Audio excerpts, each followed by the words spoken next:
Hello, this is the lecture for section 1.3, rates of change and behavior graphs.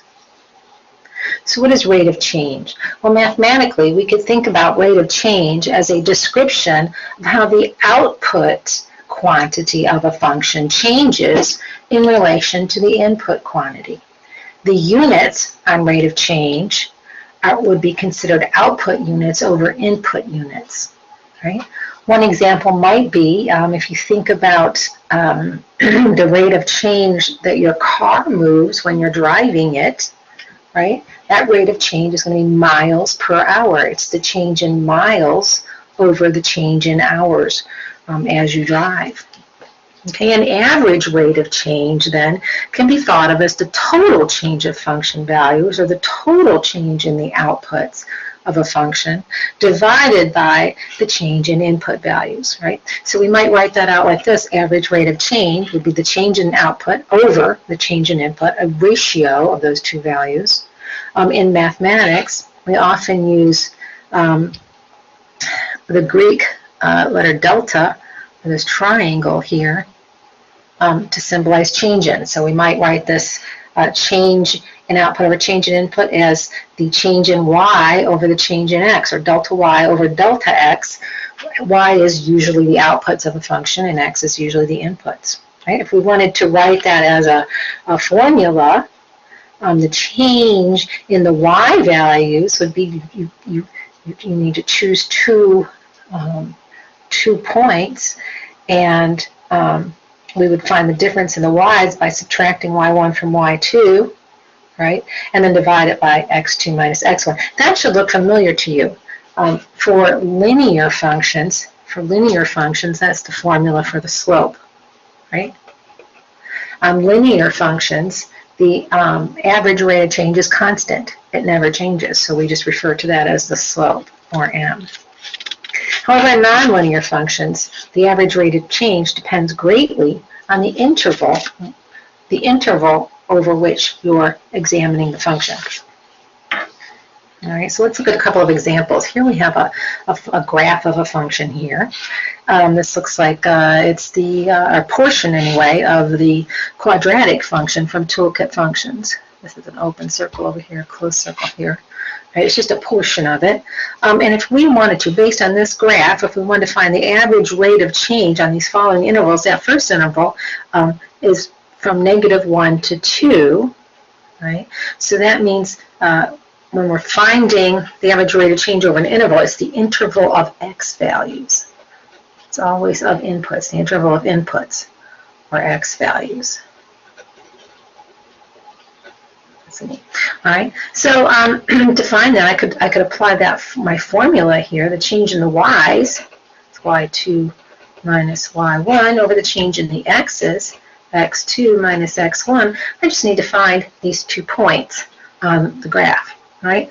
So over the interval -1 to 2, the x1 is going to be -1. Okay, so there's where this interval starts at this point right here, where x is -1.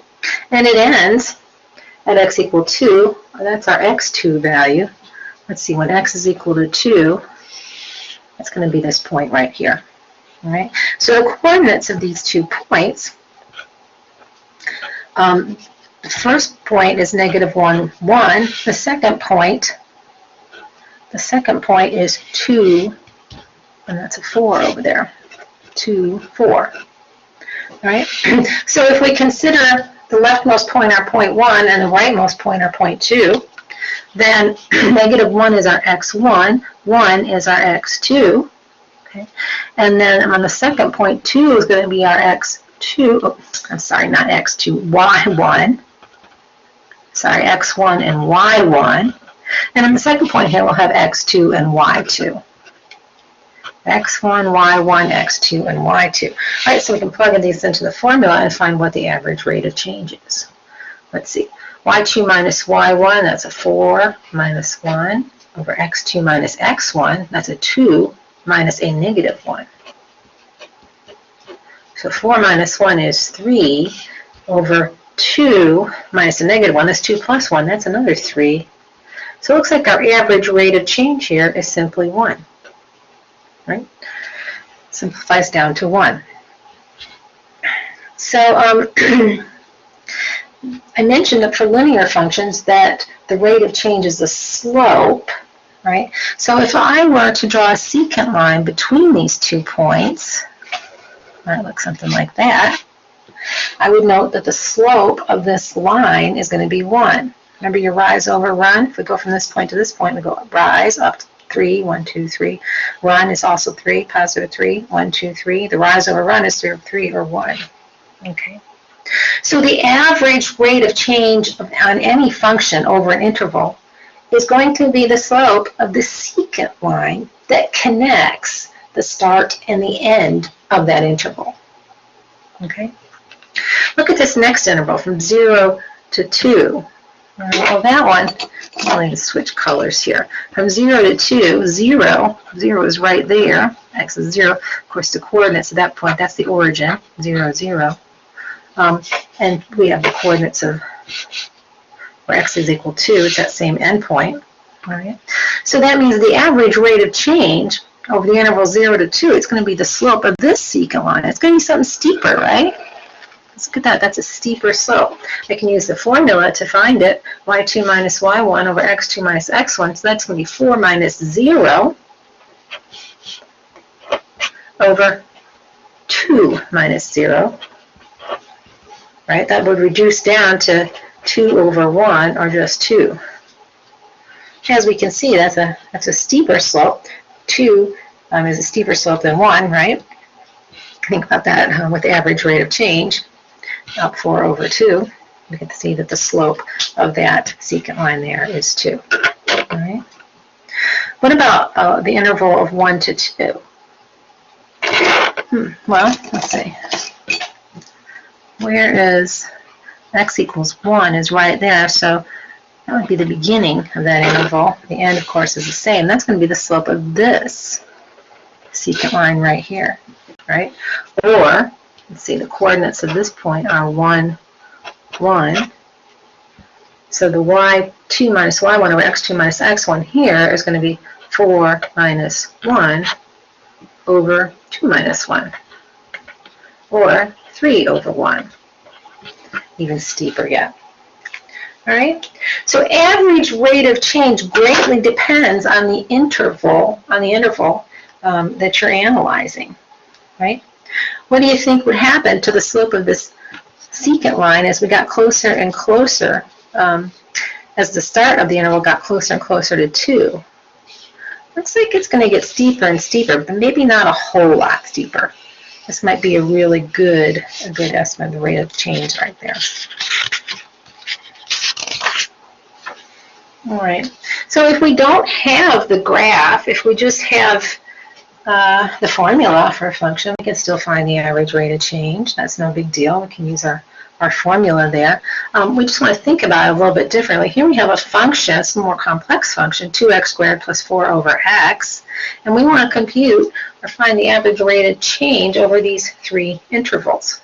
Okay, over these 3 intervals. Now, I don't offhand know exactly what this graph looks like. I mean, I could graph it to take a look at it, but I don't really need to. I can determine what I need to know by simply using the formula for that function.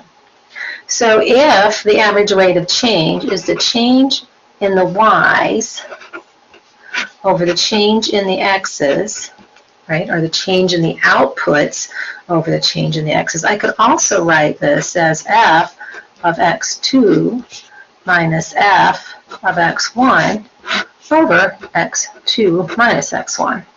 Right? It's just a different way of writing change in the outputs over change in the inputs, or change in the y's over change in the x's. So using this representation, then, if with this first interval from 1 to 3, if the 1 is x1 and the 3 is x2, my average rate of change is going to be f of 3 minus f of 1 over 3 minus 1. All right? So what's f of 3? Well, let's just plug 3 in for x and leave it as an expression. F of 3 is going to be 2 times 3 squared plus 4 over 3. Okay, we're going to subtract from that f of 1. Okay, f of 1 is going to be 2 times 1 squared plus 4 over 1. Right? And then that'll all be divided by 3 minus 1, or 2. Okay, so let's further simplify. 2 times 3 squared, that's 9. 2 times 9 is 18, plus 4 thirds. Okay, then minus, what is this? 2 times 1 squared, that's 2 plus 4 over 1, that's just 6, so minus 6, all over 2. Right? 18 minus 6, of course, is 12. So this is 12 and 4 thirds over 2, or if I want to write that as a better fraction, let's see, what would that be? 36 thirds plus 4 thirds, so is that 40 thirds over 2, which is what, 46? And then I'll reduce down to, what, 20 thirds? I'm doing things in my head, it's a little dangerous. 36 plus 4, I think that's right. Anyway, or what I probably would do is just plug this into my calculator. Plug this into my calculator. If I need an exact answer, though, I need to have it say, oops, I went off the page. I need to have it say 20 thirds. If I don't need an exact answer, well, then I can do what my calculator tells me, and let's see what that would be. 2 times 3 squared, all right, plus 4 thirds. Okay, then minus in parentheses, 2 times 1 squared, that's just 2 plus 4 over 1, that's just 4. So all of that divided by 2, it's about 6.7. So it's approximately 6.7. Okay. Be careful. If my open math says it wants an exact answer, though, it's going to want to see your answer as a fraction. Okay. By the way, if I did this first in my calculator and I got this answer 6.6667, but I needed an exact answer, you can see that decimal goes on forever and ever, so that's not exact. We do have a function on the calculator here, math. The first option, if you use your math key, that first option there, fraction, press enter. It'll convert that decimal over to a fraction, if it can be. Some can't. This one, you can see it's 20 thirds. All right. How about over the interval of 1 to 5? Now, since I don't know what this graph looks like, I have no idea what this rate of change, this average rate of change is going to be, but let's see if we can calculate that. We'll let 1 all still be our x1, but now our x2 is going to be 5, right? So we're going to do f of 5 minus f of 1 all over 5 minus 1, right? So f of 5, that's 2 times 5 squared plus 4/5. Okay, then minus f of 1, since I know f of 1 equals 6 from the last problem, I'm just going to say minus 6. Okay, all over 5 minus 1, which of course is 4. Okay, 5 squared is 25. 25 times 2, 25 times 2 is 50, minus 6, that's 44, and 4/5 over 4. Actually, I'm not going to bother with those fractions. Let me just put in the calculator and then find out what the exact answer is. 2 times 5 squared, or 25, plus 4/5, minus 6, is 44.8, then divided by 4. Oh, that decimal is exact. That's 11.2. But again, if I wanted to express that as a fraction, I can use this math. And then option number 1 and convert the decimal to a fraction, and it's 56/5. All right. So it looks like it's actually steeper. There's a higher rate of change over this interval of 1 to 5 than there is in the interval 1 to 3. So it's doing something similar to what that parabola was doing. Look at this next example, though. What is this saying? The interval is 1 to 1 plus h. Now, why do we have that funky interval? Why h? Why are we introducing a variable here? Well, this is foundational to calculus. Well, if you take calculus, you'll study this in greater detail. What's going on here is we want to say we want a formula for the average rate of change. We want it to start at 1, and we want to vary. We want to vary where it ends, right? So how do we calculate that? Same way, we use our formula. Instead of f of 5 as the end of my interval, here we're going to stick with 1 as our x1. 1 plus h is going to be our x2. So this is going to be f of 1 plus h minus f of 1 all over 1 plus h minus 1. Okay? So what is f of 1 plus h? Well, I plug 1 plus h in for the x, so it's 2 times 1 plus h squared plus 4 over 1 plus h, and minus f of 1, which we know from previous calculations is 6. Okay? And then we'll divide that by 1 plus h minus 1. Look at that, the 1's add out. We're just going to divide that by h. So that's it, but we should simplify that. That's a kind of ugly expression there, isn't it? Let's see. Simplify that. I think I should multiply that 1 plus h first. All right, so let's just do that up here. 1 plus h times 1 plus h. Okay, we'll just FOIL that. Multiply the first times the first. 1. 1 times 1 is 1. Then we have a 1h and another 1h. That's plus 2h. And h times h. Oops, that's supposed to be that one. That's h squared. So 1 plus 2h plus h squared. We'll substitute that in for the 1 plus h squared.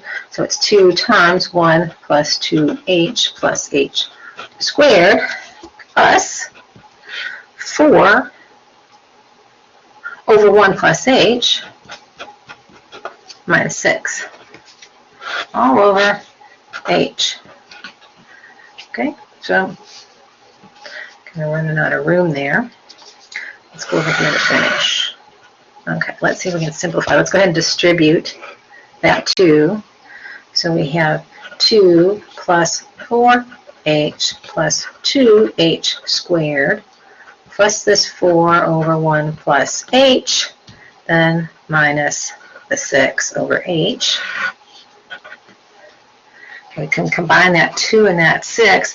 Let's rearrange this a little. I like to have the h squared term first.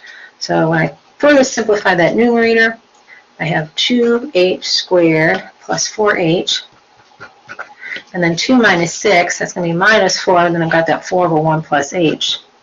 That plus 4 over 1 plus h still. This is all over h. So we're getting there. This is looking a little bit better, but let's simplify even further. Okay?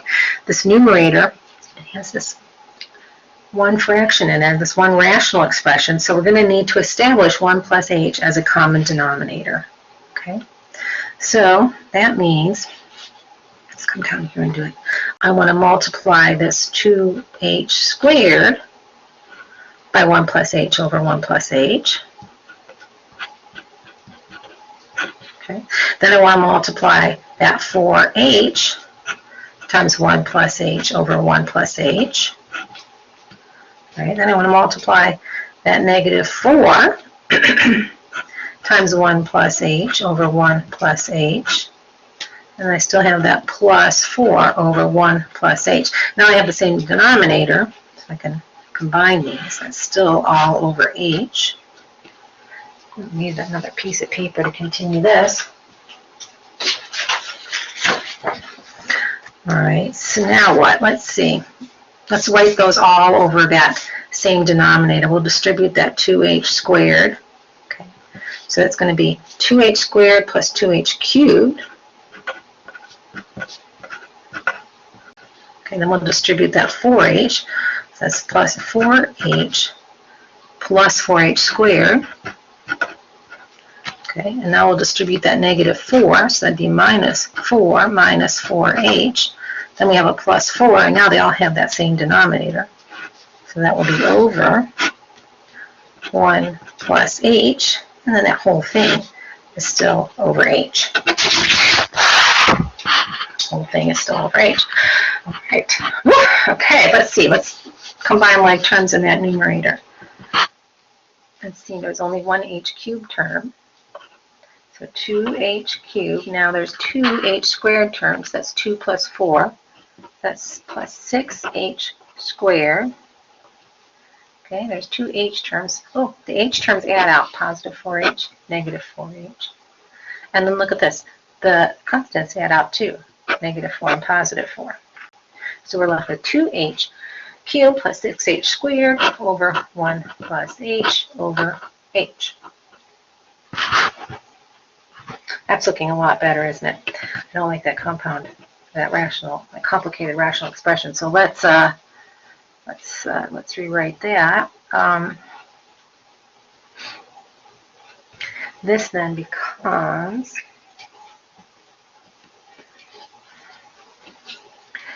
2h cubed plus 6h squared over h times 1 plus h, right? Because we have this top rational expression divided by h. If I make h into h over 1, right? Then I'm dividing a fraction by a fraction. So the top fraction stays. I change it to multiplication, and the bottom fraction flips. So we end up with this. Now we have an h that will divide out. And both terms here in my numerator have an h in them. So what do I have left? 2h squared plus 6, okay, over 1 plus h. All right? I think we're done. That will not simplify any further.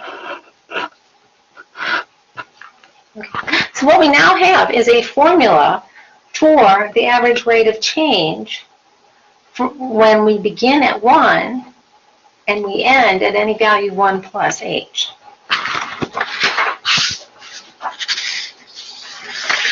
All right. Let's look at some characteristics of graphs. Okay, let's leave average rate of change for a moment and look at characteristics of graphs.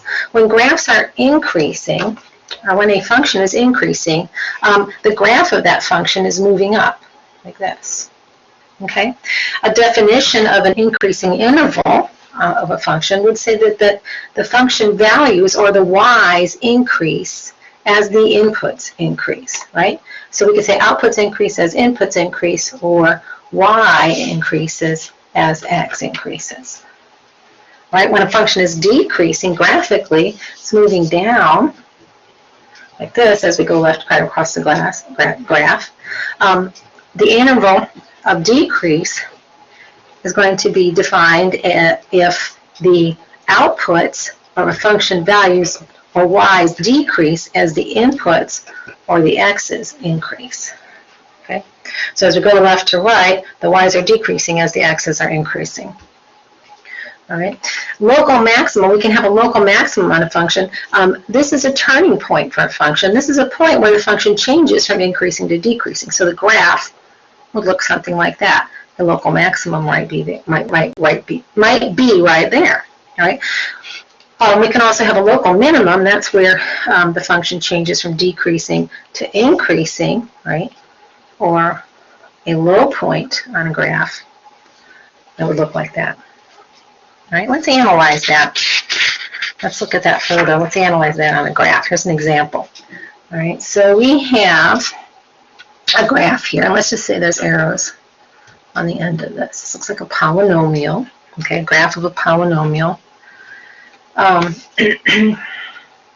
Identify the intervals where the function is increasing and decreasing. Also, locate any local extrema. All right, let's start with our intervals of increase and decrease. All right, our intervals of increase are going to be everywhere that the graph is moving up as we go across it left to right.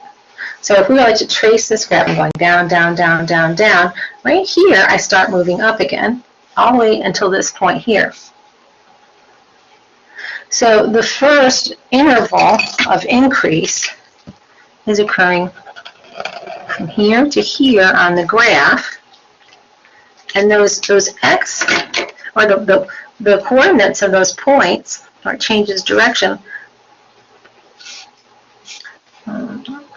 This first point here is -3, -3. Up here, let's say that point is negative 0.5, I'll say the y-coordinate is 0.25.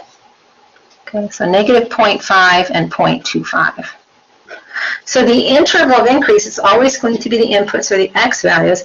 I'd say this first interval of increase is going to be from x equals negative 3 all the way to x equals negative 0.5. Okay, but if I look at this graph, I have another interval of increase. Look, if I follow this graph, it goes down. But if I keep going, right here, it changes directions and it starts moving up again. So I have another interval of increase right there that starts right at this point here.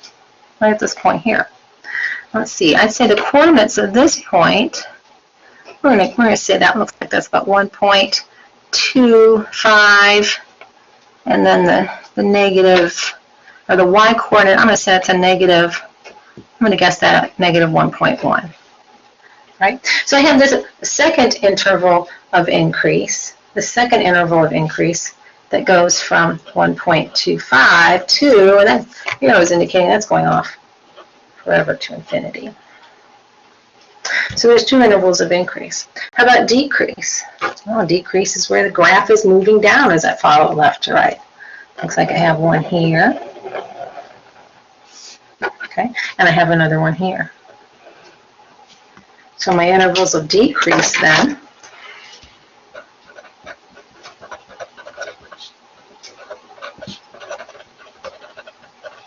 are going to be from negative infinity to negative 3.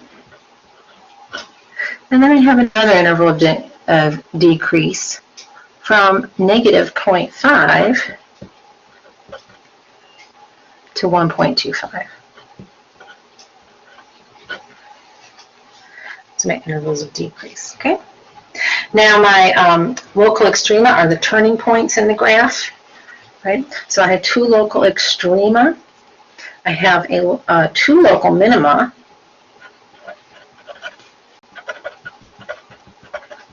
Two local minima. One is occurring here at negative 3,3. That's a low point on the graph.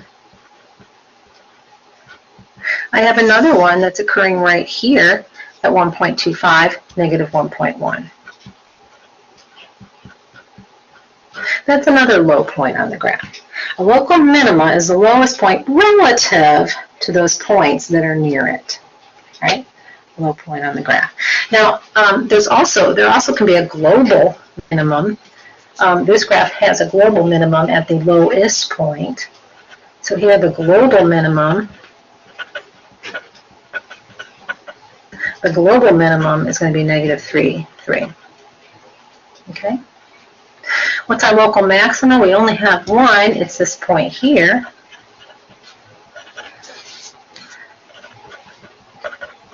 So our local maxima is going to occur at negative 0.5, 0.25.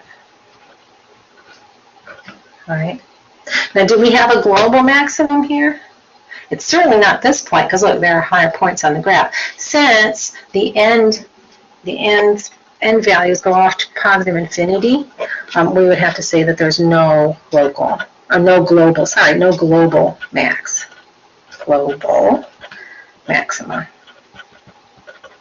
Some people might say it's infinity, but that's kind of silly. So that's something we can reach, all right? So we have a very nice summary here for your notes. Actually, we don't. Okay, so the next topic I want to talk to you about here is concavity.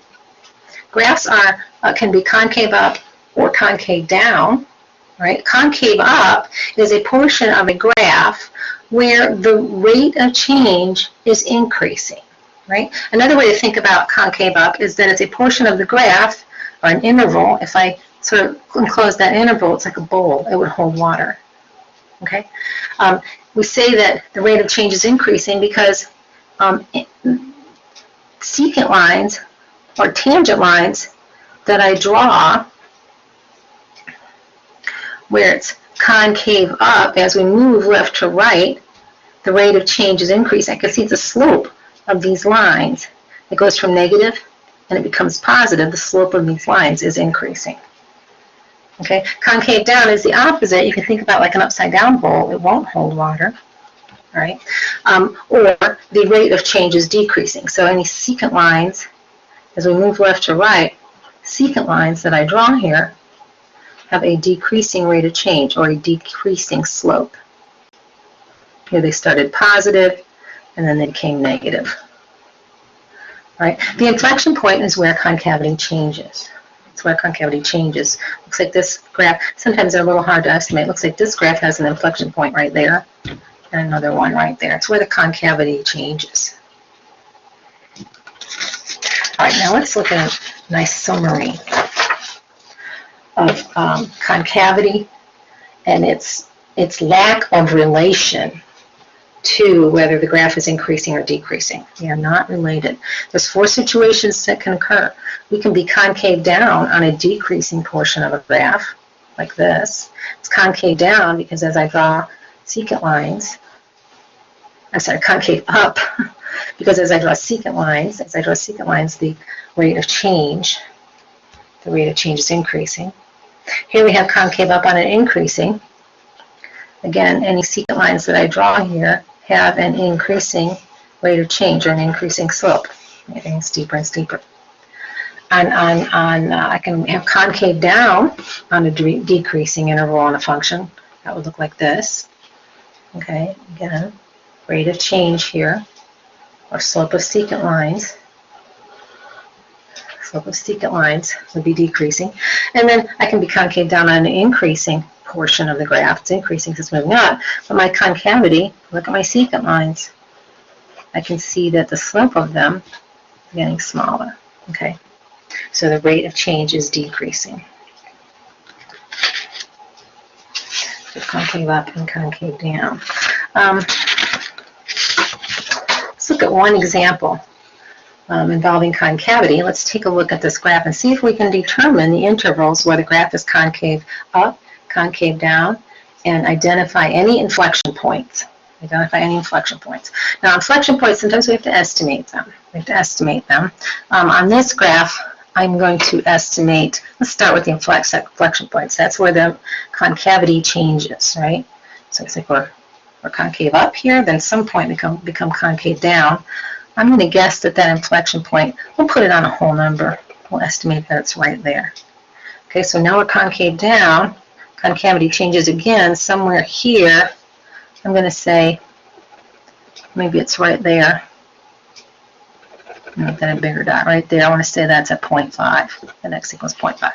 This is -2. So our interval, okay, our intervals of concavity,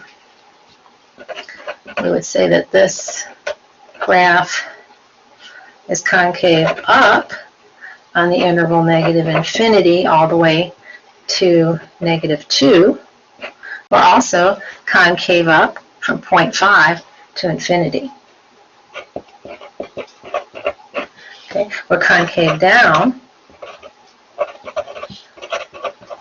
We're concave down this middle interval here from x equals -2 to x equals 0.5.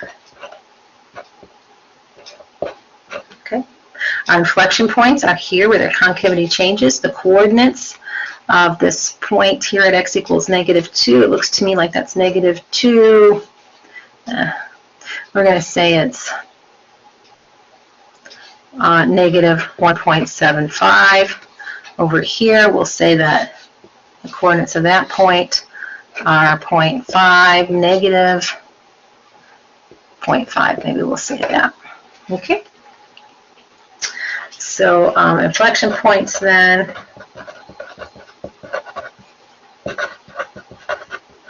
Inflection points are -2, -1.75, and 0.5, -0.5. Right? This ends the lecture for section 1.3.